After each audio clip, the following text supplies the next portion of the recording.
Fala galera, Vascaína terminou agora há pouco em 0-0 no Maracanã, o jogo entre Vasco e Flamengo. Vamos falar dessa partida aqui no pós-jogo. Aqui ó, na tela ali, a ESPN, né? A mídia é foda, né? Olha lá a chamada. Pela estratégia adotada, Vasco saiu vencedor? Uma interrogação e um vencedor entre aspas, né? Não, o Vasco não saiu vencedor, nem Flamengo. Os dois times perderam, porque o Vasco teve a oportunidade de vencer a partida, assim como o Flamengo também, no final com o pênalti. E os dois continuaram numa situação complicada na tabela. O Flamengo ainda tem um jogo a menos, então não tem esse papo de o Vasco sair vencedor. Então é querer menosprezar mais ainda, né? Porque é o que eles sabem fazer de melhor. Enfim, vamos falar aqui, vamos pro nosso universo, que é o universo vascaíno. Antes eu vou pedir para você deixar o joinha, deixa o like, se inscreve no canal. Dedicar esse vídeo pós-jogo à nossa parceira, que é a 1xBet, que é patrocinadora do canal. O link fica no primeiro comentário fixado. Se quiser me dar uma força, vai lá e faz o cadastro. O código promocional é do Cerrado, tudo junto. E o primeiro depósito ou Pix, se você fizer no valor de até R$ 1.200, eles dobram em bônus para você usar no site, na plataforma. O XBet é parceira do canal Vascaíno Cerrado em 2024. Jogue com responsabilidade e lembre que é para maior de idade, tá bom? Vamos falar um pouco dessa partida. Eu, antes de entrar no jogo, só queria falar uma coisa. Hoje eu gravei um vídeo diferente, eu vi muito torcedor vascaíno, muito não, mas alguns torcedores vascaínos me criticando. Pô, você tá otimista. Agora o time é maravilhoso, mas quando perde você mete a porrada, xinga todo mundo. Acho que tem gente que tem dificuldade de entender as coisas. Eu falei no vídeo, fui bem claro, falei da distância que continuava entre Vasco e Flamengo, mesmo depois da promessa do ex-traficante dessa empresa, né? Eu expliquei muito bem que o Flamengo era superior como time, como elenco, que vivia uma outra situação financeira. Só que a gente tinha alguns jogadores, e citei 6 ou 7 jogadores, que são jogadores experientes e que por isso a gente podia sim buscar uma vitória na superação. Deixei muito bem claro, superação é a palavra. Aí eu vi gente mandando mensagem que o Vasco ia tomar 4, o Vasco ia tomar 5, que eu tava maluco, você tá amanheceu otimista demais, depois você vem aqui gravar vídeo xingando. Cara, eu sei, ninguém mais do que eu para falar dos problemas do Vasco diariamente nesse canal. Sou chamado até de chato por isso, né? E daqui a pouco a gente vai falar do Alexandre Matos e dessas contratações bizarras dele, que está conseguindo ser pior que o Paulo Brax. Pior que o Paulo Brax. Mas enfim, eu não podia levantar hoje, meu filho não dormiu direito esperando esse jogo, ansioso, com a camisa do Vasco, o outro também. Eu não podia levantar, com que cara eu ia olhar para eles, com com esse argumento de vocês que o Vasco ia tomar 4, 5, que a gente ia tomar uma porrada, que não tinha que ter otimismo. Não dá, quem tem filho sabe o que eu estou querendo dizer. Então eu quis motivar tanto meus filhos, como eu quis me motivar para passar um fim de semana e curtir um jogo. Só isso. Depois a gente volta a debater os problemas. E eu falei, na superação dava sim para a gente fazer alguma coisa diferente. Tivemos chance de vencer o jogo. Só não teve competência de botar a bola para dentro. Seu Verratti, mais uma vez, 2 chances claríssimas, mais uma vez não colocou a bola para dentro.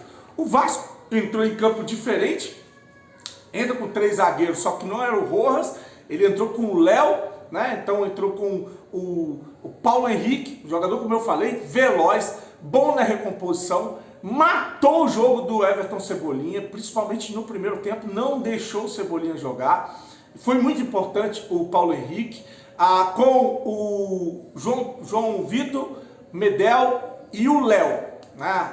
Qual que era a estratégia primeiro eu vou dar a escalação com o Léo, aí veio com Zé Gabriel, Jair, Payet, David e o Verratti, né?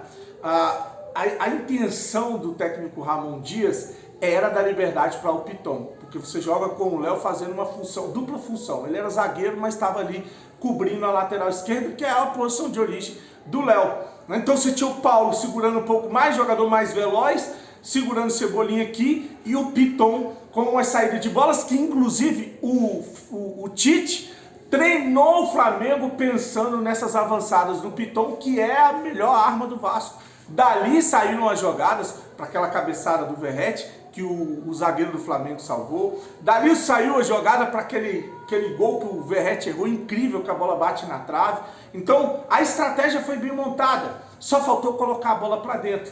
Aí pecou em algumas situações. A primeira é com relação ao David. Não tem condição, senhor Alexandre Matos, desse jogador estar dentro de campo. Eu não sei qual que é a sua com o empresário do David, qual que é a sua com essa contratação e algumas outras contratações, mas em especial o David, eu não sei, e não sei por que estão forçando muita barra para esse cara estar dentro de campo. Não, ou era o Rossi, ou era o Adson. O Adson, em 10 minutos em campo, jogou muito mais que o David em 1 tempo e meio. Talvez, se a gente tivesse entrado com o Rossi ou com o Adson, a gente teria tido uma melhor sorte. E o seu Verratti, mais uma vez, devendo, parou de fazer gol. Parou, ele era o diferencial. Fazia gols bem difíceis de serem feitos e agora ele não faz gols na cara. Então, tem que ser criticado. É um bom jogador? É. A gente elogiou pra caralho, elogiou. Mas tá em baixa, merece sim as críticas. A gente perde o Jair ou o cara azarado, uns 5 minutos de jogo de novo. Aqui em Brasília foi a expulsão que não merecia. Lá toma uma entrada, sente a torção e não consegue voltar para campo. Aí hoje todo mundo já entra em desespero, eu sou um deles, só ele vai botar o Praxedes, colocou o Cocão. Vi muita gente criticando o Cocão, xingando. O meu medo do Cocão era segurar o ímpeto, porque ele estava dando muito bote, muito carrinho, tomou o cartão, e o meu medo era o Cocão ser expulso. O Léo toma um cartão no primeiro minuto, o Cocão, quando entra, toma um cartão. Eu imaginei que a gente ia ter um jogador expulso, o cabaço do David dá uma cotovelada, sorte que ela não pega, ela pegou assim meio que de raspão, porque se ela pega em cheio, ele seria expulso. Depois ainda deu umas 2 entradas ali, que você está forçando.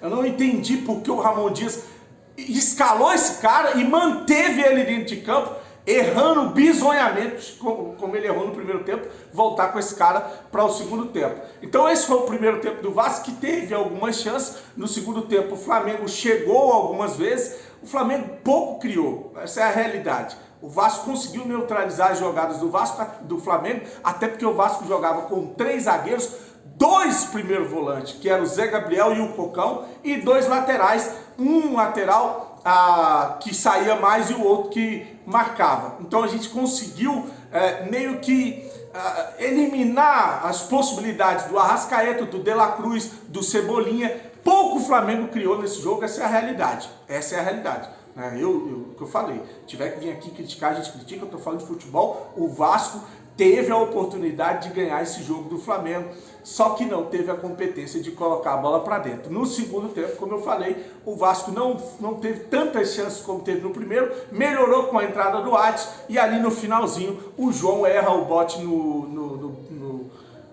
Arrascaeta, acerta a perna dele dentro da área, para mim foi pênalti, tá? E o Léo Jardim segura a batida do bunda de silicone e fica no 0 a 0, um clássico que podia ter saído com uma vitória do Vasco, como podia ter saído com a vitória do Flamengo por causa desse pênalti no final. E por isso eu fiz o vídeo hoje mais cedo.